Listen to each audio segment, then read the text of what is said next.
예, 잠깐 오늘 본문의 전후 맥락, 흐름, 배경을 이해하기 위해서 잠깐 지난 시간 공부를 지난 시간의 말씀을 상기해 보고자 합니다. 아브넬이 누구입니까? 아브넬이 누구죠? 아브넬은 사울의 숙부 넬의 아들이라 그랬어요. 그죠? 그러면 사울 왕과 아브넬은 사촌지간이에요. 그죠? 그러면서 동시에 사울 왕의 군대 장관, 군 사령관이라 했습니다. 사울 왕이 블레셋과 전투에서 죽자 아브넬은 실세가 되죠. 권력을 잡고 사울 왕의 아들 이스보셋을 왕으로 세우고 사울의 나라를 이어가죠. 그러니까 사울의 나라를 이어가면서 권력을 잡은 실세가 됩니다. 그러나 그는 막강한 권력을 얻었음에도 불구하고 그 권력을 선한 데 사용하지 않았어요. 오히려 자신의 권력을 이용해서 자신의 욕망을 채웠다라는 거죠. 사울 왕의 아내인 니스바를 범하죠. 이 사실을 알고 왕 이스보셋이 지적을 하자 아브넬은 분노하고 다윗에게 투항할 것을 투항을 결심하죠. 그리고는 다윗을 찾아가서 약속을 합니다. 나라를 넘기겠다라는 거죠. 통일 왕국을 이루겠다라는 거죠. 그리고 돌아가는 길에 요압의 손에 죽게 됩니다. 그러니까 살해를 당한 거죠. 요압이 아브넬을 살해하게 되는데 이게 이제 오늘 전후 맥락과 오늘 본문의 내용입니다. 오늘 본문의 내용을 보면 요압의 손에 죽은 아브넬을 장사 지내고 슬퍼하는 다윗의 모습을 보여주는데요. 정말 한 나라의 실세, 한 나라의 나는 새도 떨어뜨린다는 그죠? 오공때의 어떤 인물을 떠올리게 되기도 합니다. 정말 한 정권의 실세로 한 나라의 실세였는데 정말 허망한 죽음을 맞이했습니다. 여러분 우리가 생각해 보아야 돼요. 모든 사람이 다 죽어요. 그죠? 모든 사람은 다 죽습니다. 부자가 됐든 가난하든 많이 배웠든 못 배웠든 지위가 있든 없든 남자든 여자든 태어나는 순서는 있어도 죽는 순서는 없다 그랬어요. 언젠가는 모든 사람을 죽음 앞에 서게 됩니다. 근데 우리가 생각해 보아야 될 것이 있어요. 여러분 뭘 생각해야 돼요? 역사는 기억한다라는 거죠. 역사는 나를 기억한다. 죽음은 끝이 아니라 역사는 호랑이는 죽어서 가죽을 남기고 사람은 죽어서 이름 석자 남긴다 그랬어요. 사람들이 나를 기억한다라는 거예요. 역사가 나를 기억한다라는 거예요. 어떻게 어떤 사람으로 기억되느냐?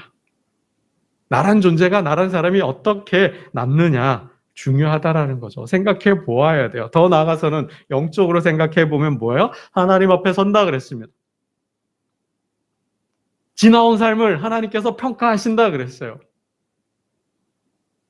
그죠? 잘하였다고 칭찬받는 종이 있는가 하면 악하고 게으르다고 책망받는 종이 있어요. 그러니까 우리는 역사를 기억해야 되고 사람들을 기억해야 돼요. 아니야, 가장 가깝게는 누구예요? 가족이 나를 기억한다라는 거죠. 가족이 나를 기억한다라는 거예요. 여러분, 이 아브넬의 죽음에 대해서 다윗의 탄식인데요. 우리 33절 말씀을 우리 한번 잠깐 볼까요? 이 아브넬을 장사하면서 애가도 지었는데 그 애가의 한 대목이에요. 다윗의 애가. 33절을 한번 보겠습니다. 시작. 왕이 아브넬을 위하여 애가를 지어 이르되 아브넬의 죽음이 어찌하여 미련한 자의 죽음 같은고. 어찌하여 미련한 자의 죽음 같은고. 미련한 죽음이다. 다윗은 그렇게 보고 있어요. 그러니까 이 허망한 죽음 앞에 이 허망한 죽음에 대한 다윗의 탄식, 한탄이 담겨 있죠. 이 아브넬의 죽음을 보면서 다윗이 정말 무슨 생각을 했을까요? 여러분은 또 어떤 생각이 드시나요? 어떻게 저렇게 허망하게 죽을 수 있는가? 통일 왕국을 꿈꾸고 이 분열됐던 7년 동안의 전쟁, 7년 동안의 이 역사를 끝내고, 전쟁의 역사를 끝내고 이제 통일 왕국을 이루려고 하는 거죠. 이 다윗과도 약속을 했어요. 정말 돌아가는 길에 요압의 손에 죽잖아요. 살해를 당했어요. 허망하게 죽었어요. 갑작스런 죽음이죠. 그의 죽음의 소식을 듣고 다윗은 슬퍼했어요. 정말 당황했고, 당혹스러웠고, 정말 그를 향한 연민도 있고, 또 그의 인생을 돌아보면 무상하다는 거죠. 건불 10년. 인생이 허망하다는 거죠. 여러분, 우리 동양에 인생관도 있잖아요. 인생 무상, 그럽니다. 인생 무상. 인생 별거 있냐라는 거죠. 인생 아무것도 없다라는 거예요. 인생 그렇다라는 거죠. 그냥 빈손으로 와서 빈손으로 돌아간다라는 거예요. 어찌하여 미련한 자의 죽음 같은 거. 여러분, 죽음 앞에서 우리의 삶을 돌아보고 하나님을 기쁘게 하는 저와 여러분 되시기를 주님의 이름으로 축원합니다. 여러분, 우리가 전도서를 가끔 읽어볼 필요가 있어요. 전도서의 시작이 그렇잖아요. 헛되고 헛되니 헛되고 헛되다. 해 아래 수고하는 인생의 모든 수고가 헛되도다. 그랬어요. 결론은 뭡니까? 전도서의 결론은 하나님을 기쁘게 하라는 거죠. 하나님을 영화롭게 하라는 거예요. 하나님께 영광을 돌리라는 거예요. 솔로몬이 자기를 기쁘게 하는 삶을 살았어요. 자기를 기쁘게 하려고 정말 모든 삶을 다 살아봤어요. 그러나 남는 게 없었다라는 거죠. 유익한 게 없었다라는 거예요. 아무런 의미도 없었다라는 거예요. 결국 내 인생에서 남는 인생, 정말 내 인생을 돌아보았을 때 유익하고 가치가 있고 보람 있었던 정말 헛된 것이 아니라 의미 있는 인생은 하나님을 위하여 산 인생밖에 없었다라는 거죠. 그게 솔로몬의 인생관이었습니다. 여러분, 저와 여러분의 인생도 나를 기쁘게 하는, 물론 나도 기쁘게 해야 돼요. 나를 기쁘게 해야 되지만 그보다도 하나님을 기쁘게 하는 인생이 되기를 주님의 이름으로 축원합니다. 여러분, 아브넬이 이 다윗에게 투항하는 배경을 잠깐 보면, 지난주에도 잠깐 말씀을 드렸어요. 그 결정적인 사건은 뭐예요? 이스보셋과 사울 왕의 아들 이스보셋, 자신이 왕으로 세운 이스보셋과의 갈등이에요. 그 갈등이 뭐예요? 자신이 권력을 이용해서 뭐예요? 자신의 욕망을 채웠잖아요. 사울 왕의 아내를 범했다라는 거죠. 여러분, 기억을 상기하는 의미에서 한번 보겠습니다. 3장 우리 6절과 7절을 한번 보겠습니다. 3장 6절과 7절입니다. 3장 6절과 7절 함께 봅니다. 시작. 사울의 집과 다윗의 집 사이에 전쟁이 있는 동안에 아브넬이 사울의 집에서 점점 권세를 잡으니라. 사울에게 첩이 있었으니 이름은 리스바요 아야의 딸이더라. 이스보셋이 아브넬에게 이르되 내가 어찌하여 내 아버지의 첩과 통간하였느냐 하니. 뭐예요? 아버지 아내를 건드렸어요. 아버지 아내를 범했어요. 그와 동침했어요. 리스바와 동침한 거예요. 우리 시대의 언어로 하면 내연녀라 그럴까요? 그렇고 그런 사이라는 거죠. 여러분, 이러한 일은 뭐예요? 정말 정치사, 왕조사들에 보면 있는 일들이에요. 그렇죠? 부패와 타락의 상징입니다.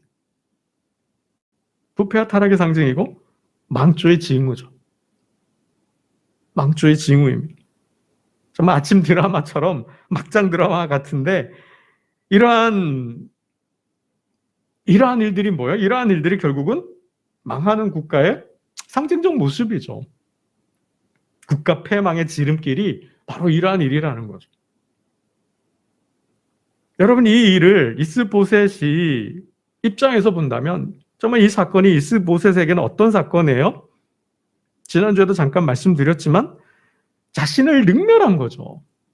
이스보셋 왕 이스보셋의 입장에서 보면 자신의 신하인 아브넬이 내 아버지의 아내와 동침했다, 내 아버지 아내를 범했다. 여러분, 이 아들의 입장에서, 왕의 입장에서는 어떤 느낌일까요? 이건 자신을 능멸한 거예요. 엄청난 치욕이고 엄청난 모욕이죠. 나를 욕보인 거죠. 여러분, 이스보셋은 분노할 수밖에 없어요. 그렇지 않아요? 나아가서 아버지를 무시했잖아요. 죽은 아버지의 이름을, 죽은 아버지의 얼굴을 먹칠을 한 거잖아요. 이도 사울 가잖아요. 사울의 한 집안을 완전히 콩가루 집안으로 만들어 버린 거 아니에요. 아버지를 능멸한 거고, 아버지를 무시하고, 아버지를 욕보인 거죠. 나아가서 나를 무시한 거예요. 나를 욕보인 거예요.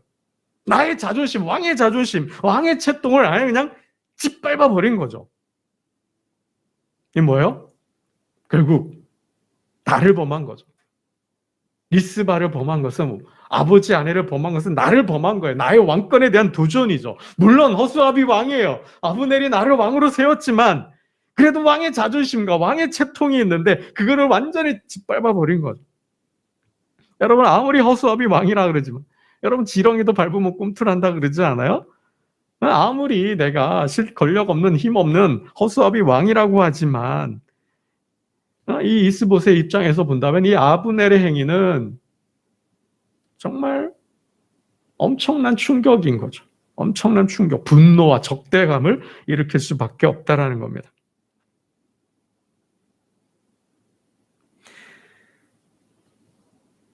여러분, 이게 이스보셋과의 갈등이에요.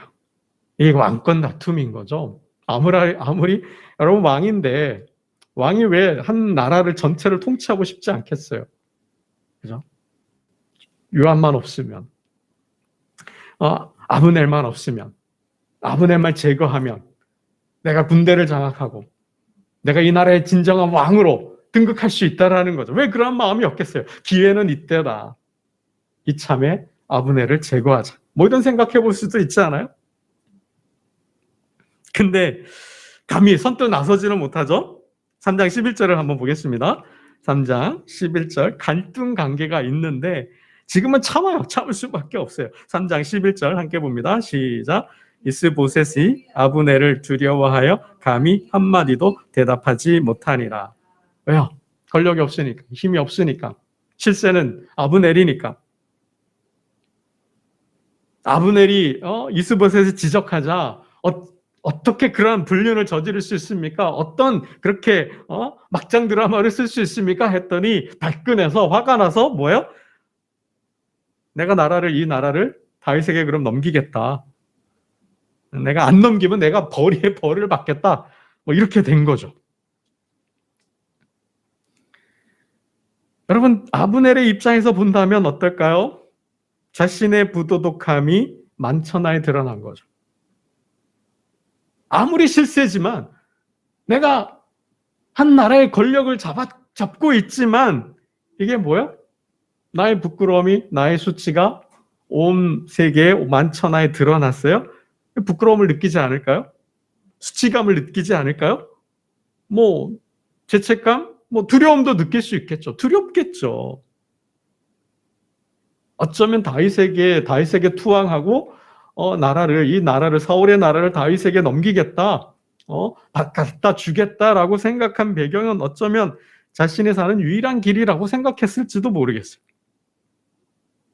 자신이 처한 상황에서 취할 수 있는 마지막 조치, 마지막 행동이 사는 길이 나라를 투항하고 나라를 넘겨주는 것인지도 모르겠어요.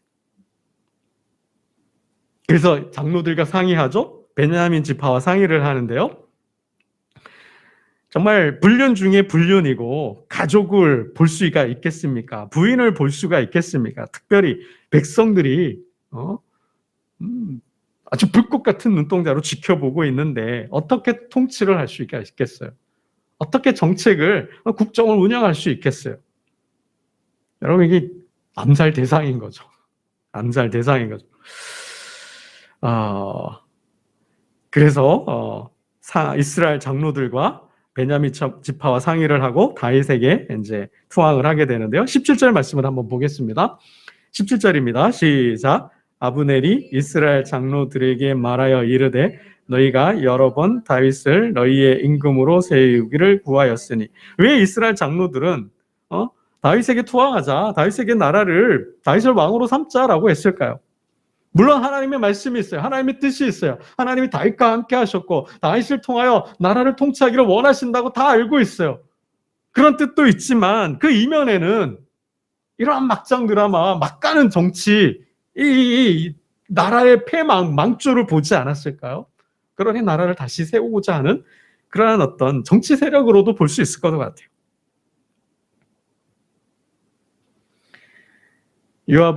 아브넬은 다윗을 찾아가서 약속을 하죠. 우리 21절 말씀을 보겠습니다. 3장 21절입니다. 3장 21절 시작. 아브넬이 다윗에게 말하되 내가 일어나 가서 온 이스라엘 무리를 내 주 왕의 앞에 모아 더불어 언약을 맺게 하고 마음에 원하시는 대로 모든 것을 다스리게 하리이다 하니 이에 다윗이 아브넬을 보내매 그가 평안히 가니. 다윗을 찾아가서 만났어요. 그리고 약속했어요. 내가 왕으로 모시겠다. 주군으로 모시겠다는 거죠. 그리고 사울의 나라를 당신 왕에게, 다윗 왕에게 넘기겠습니다. 그리고 이제 돌아가는 거예요. 근데 돌아가다가 어떻게 돼요? 이 사실을 요압이 알고 요압이 쫓아가서 아브넬을 죽입니다. 요압이 아브넬을 살해했어요. 그 이유가 뭘까요? 복수입니다. 복수. 동생에 대한 복수예요. 왜요? 아브넬이 동생 아사엘을 죽였기 때문이에요. 27절을 보겠습니다. 전쟁에 나갔다가 돌아온 요압이 아브넬을 왔다 갔다는, 다윗을 만나고 갔다라는 걸 알게 됐어요. 사울의 나라를 넘겨주겠다는 그 사실을 알게 된 거죠. 그래서 쫓아갑니다. 쫓아가서 아브넬을 죽이는데요. 27절을 한번 보겠습니다. 왜 죽였는지 설명합니다. 27절입니다. 시작. 아브넬이 헤브론으로 돌아오매 요압이 더불어 조용히 말하려는 듯이 그를 데리고 성문 안으로 들어가 거기서 배를 찔러 죽이니 이는 자기의 동생 아사엘의 피로 말미암음이었더라. 앞에 전쟁이 있었어요. 전쟁이 있었을 때 아브넬이 패하고 도망가는데 아사엘이 쫓아가요. 들로로 같이 빠른 사람이라고 했어요. 쫓아가는데 쫓아오지 말라 그러죠. 그냥 돌아가라 그래요. 몇 번을 돌아가라고 하는데 안 된다 그러죠. 내가 내 목을 베어서 가져가겠다 그래요. 그러나 어떡해요? 결국은 아브넬이 아사엘을 죽였는데 요압이 한을 품은 거죠. 어디 두고 보자. 네가 감히 내 동생을 죽여? 내가 반드시 너를 죽이리라. 이 마음을 품고 있었다라는 거예요. 동생 아사의 피로 말미암아. 그러니까 한을 품은 거죠. 아브넬에 대한 복수의 칼을 갈고 있었던 거죠. 그리고 때는 이때다라는 거죠. 왔다가 투항하고 돌아가는 길에 그를 제거했다라는 거예요. 우리 30절 말씀도 보겠습니다. 30절입니다. 시작. 요압과 그의 동생 아비새가 아브넬을 죽인 것은 그가 기브온 전쟁에서 자기 동생 아사엘을 죽인 까닭이었더라. 그래서 죽인 거예요. 내 동생을 죽였으니 나의 원수라는 거죠. 그래서 내가 동생의 한을 갚겠다. 내가 복수해 주겠다라는 거죠. 동생을 대신해서 복수하겠다라는 것이었습니다. 여러분, 한 인간의 사사로운 감정이 얼마나 큰 비극과 참사를 가져오는지는 성경이 말해주고 있어요. 여러분, 복수는 복수를 낳습니다. 여러분, 저 사람이 나에게 피눈물을 흘리게 했어요. 내 눈에서 피눈물이 흘렀어요. 참 잊기 어렵죠. 그 감정 풀기 어렵죠. 사실 어렵습니다. 당연히 내 눈에서 눈물 나면 저 사람 눈에서 뭐예요? 피눈물 나야 되는 거죠. 내가 대로 받았으면 말로 갚아줘야 돼요. 내가 당했으면 똑같이 당하게 해줘야 되는 게 인간의 본성이에요. 이게 인간의 마음이에요. 이 마음을 꺾는다? 여러분, 이건 참 쉽지 않죠. 내가 뺨을 맞았으면, 그죠? 한 대 맞았으면 두 대로 때려줘야 되잖아요. 아들이 맞고 들어왔어요? 이 맞고 들어왔다고 혼을 내면서 다음엔 뭐라 그래요? 반쯤 죽여놓으라 그러지 않습니까? 이게 우리 부모 마음이잖아요. 이게 사람 마음이거든요. 여러분, 성경에도 이 복수혈전, 복수국을 통해서 한 집안이 붕괴가 되고 한 나라가 엄청난 소용돌이에 휘말리는 일들을 보지 않습니까? 여러분, 우리가 아침에 새벽에 창세기를 공부하는데 야곱의 딸 디나가 세겜 추장에게 그죠? 강간을 당했어요. 성폭행이죠. 이 일로 인하여서 시몬과 레위가 어떻게 해요? 복수를 하죠. 세겜성의 모든 남자를 다 죽여버리잖아요. 이게 딸, 동생 디나에 대한 복수잖아요. 이게 엄청난 피해 역사를 만들지 않았습니까? 여러분, 이 다윗 가문에도, 다윗 집안에도 이 복수 혈전이 일어났잖아요. 장자 암논이 셋째 압살롬의 여동생 다말을 범하잖아요. 집으로 유인해서 불러들여서 그를 폭행을 했어요. 압살롬이 붕괴하죠. 동생의 한을 갚잖아요. 형을 죽이고 형제들을 죽였어요. 그리고 나중에는 어떻게 해요? 아버지에게까지 칼을 대는 반역의 역사를 썼습니다. 여러분, 이게 복수예요. 여러분, 이런 복수심을 제거한다, 끊는다라는 건 정말 쉽지 않습니다. 여러분, 우리가 다윗이 사울을 피해 도망을 다녀요. 사울은 죽이려고 했지만 다윗은 사울의 생명을 지켜줘요. 그죠? 죽일 수 있었지만 죽이지 않아요.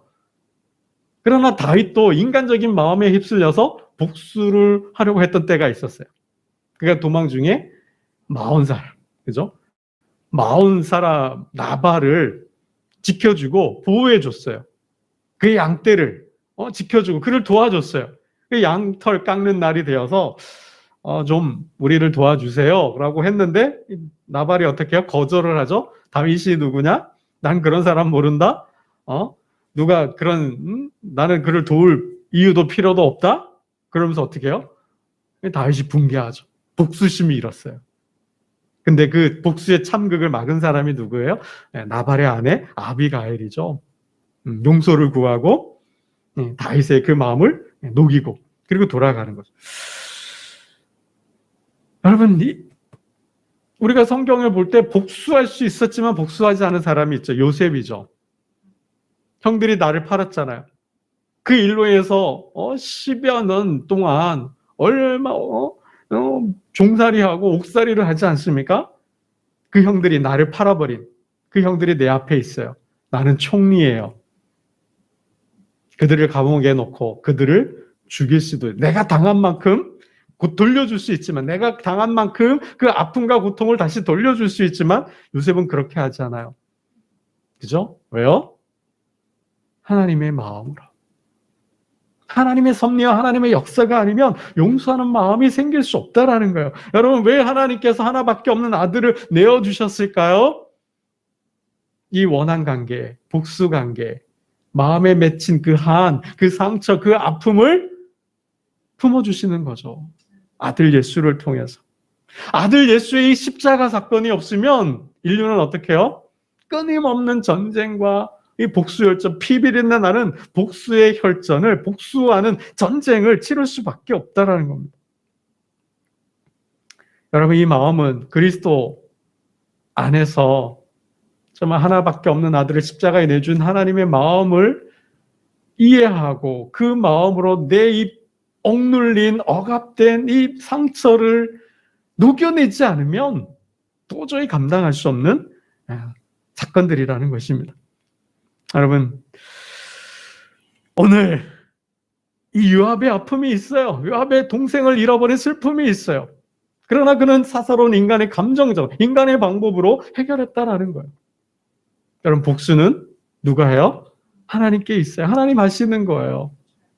힘들어요. 고통스러워요.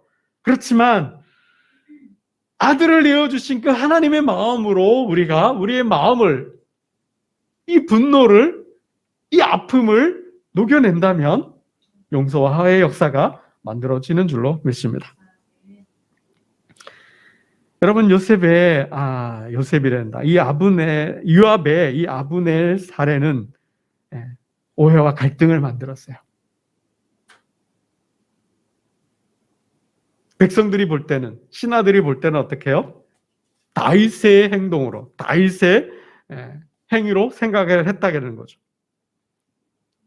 개인적인 요압의 사사로운 복수였지만 백성들은 어떻게 봐요? 그렇게 안 보고 누가 시켜서? 다윗이 시켜서 다윗의 행위로 보고 있다라는 거죠.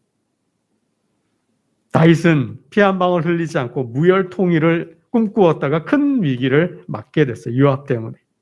요압의 이 재짐을 다윗이 지게 되었다라는 거죠. 여러분, 다윗이 정말 큰 정치적인 위기에 몰렸고 또 뭐예요? 정말 큰 낭패를 당한 거죠. 거기에 대한 다윗의 토로인데요. 29절을 한번 보겠습니다. 정말 다윗이 단단히 골인하고 화가 난 모습인데요. 29절, 3장 29절입니다. 함께 봅니다. 시작. 그 죄가 요압의 머리와 그의 아버지의 온 집으로 돌아갈지어다. 또 요압의 집에서 백탁병자나 나병 환자나 지팡이를 의지하는 자나 칼에 죽는 자나 양식이 떨어진 자가 끊어지지 아니할지로다 아니라. 저주에 저주를 퍼부은 거예요. 얼마나 화가 났으면. 통일이 무산될 뻔하고 전쟁이 계속되고 또 뭐예요? 백성들의 원망과 다윗이 어쩌면 그럴 수 있느냐. 이게 다윗의 인격이잖아요. 다윗의 인품이잖아요. 다윗의 엄청난 큰 위기로 몰아넣는 일이잖아요. 여러분, 오해가 있을 수 있어요. 그죠? 다윗이 이 요압의 아브넬 사례로 인해서 큰 죄짐과 함께 큰 오해를 받고 있는데 다윗이 노력을 했어요. 이 오해를 풀려고 합니다. 장례를 치러주는데 국장으로 치러요.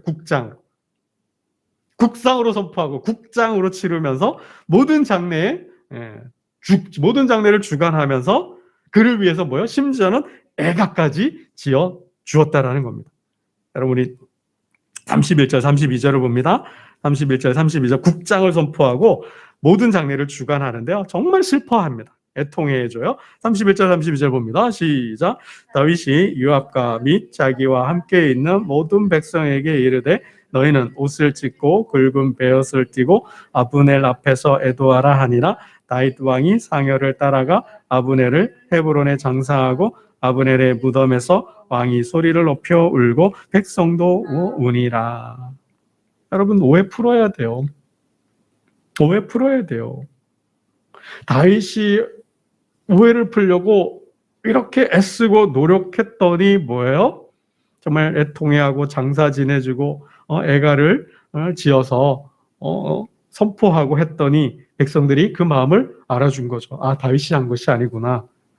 우리 37절을 보겠습니다. 37절입니다. 함께 봅니다. 시작. 이 나레야 온 백성과 온 이스라엘이 넬의 아들 아브넬을 죽인 것이 왕이 한 것이 아닌 줄을 아니라. 풀었어요. 오해가 풀렸어요. 백성들이 다윗의 마음을 알았어요. 여러분, 부부 간에도 부모와 자녀들 간에, 형제들 간에, 또 이웃 간에, 직장 동료들 간에, 친구들 간에 여러분 오해가 있어요. 오해가 생겼다면 풀어야 돼요. 가만히 성찰해 볼 필요가 있어요. 오늘 본문은 그 오해는 이게 정치와 연관이 됐기 때문에 더 풀기가 어렵게 됐는데, 여러분, 우리들의 삶 속에서 오해가 일어나는 것들을 보면 차이예요, 차이. 다름 때문에 오해가 일어난다라는 거예요. 시간상 뭐 다 말씀을 드릴 수 없는데 어떤 차이들이 있을까요? 성격 차이가 있어요. 문화적인 차이가 있어요. 살아온 지방이 다름으로 인해서 습관의 차이가 있어요. 어떤 행동 양식의 차이가 있어요. 생각, 사고 방식이 달라요. 살아온 경험이 달라요. 어떤 그런 인생 자체가, 살아온 삶 자체가 다르기 때문에 뭐예요? 다른 이해와 다른 해석을 할 수 있다라는 거예요. 삶의 양식, 방식의 차이라는 거예요. 여러분, 그거를 이해 못하면, 알지 못하면 오해들이 생긴다라는 거예요. 다음에 기회가, 시간이 되면 좀 더 구체적으로 이 오해에 대해서 차이로 인한 오해에 대해서 말씀을 드리고요. 오해는 풀었지만 뭐가 남았어요? 뭐가 남았을까요? 요압과 갈등이 남았다라는 거예요. 네, 요압과의 갈등이 남았어요. 이 요압과의 갈등은 내내 다윗의 삶에 큰 짐으로 남게 되는데요. 이 말씀만 읽고 맺겠습니다. 39절입니다. 39절 함께 봅니다. 시작. 내가 기름 부음을 받은 왕이 되었으나 오늘 약하여서 수르의 아들인 이 사람들을 제하기가 너무 어려우니 여호와는 악행한 자에게 그 악한 대로 갚으실지로다 하니라. 요압은 단순히 자신의 사사로운 감정을 풀었지만 그것이 뭐예요? 국가적인 큰 위기를 자초하였고 또 왕 다윗과의 갈등 관계를 낳았다는 사실입니다. 결국 요압은 다윗의 저주를 받고 무덤에 내려갈 때도 제대로 내려가지 못해요. 앞으로 우리가 본문을 통해서 하나하나 살펴보겠지만 여러분 인간관계에 있어서 이게 인간사회인데요. 사사로운 감정들은 풀어야 되고 더 극단으로 치닫는 참사를 비극을 막을 수 있어야 되고요. 또 하나는 오해는 풀어야 돼요. 어떻게 됐든 풀어야 되고 또 갈등이 있다면 그 갈등을 남겨두어서는 안 된다라는 사실을 오늘 본문이 말씀하고 있습니다. 저와 여러분의 삶 속에 정말 차이로 인한 갈등과 오해와 대립, 충돌이 있지만 정말 하나님의 은혜와 말씀 안에서 잘 해결함으로 가정이 화목하고 직장과 일터가 안정되고 정말 하나님의 수고한 대로 형통하는 먹는 그런 은혜가 있기를 주님의 이름으로 축원합니다. 기도드리겠습니다. 하나님 아버지 감사합니다.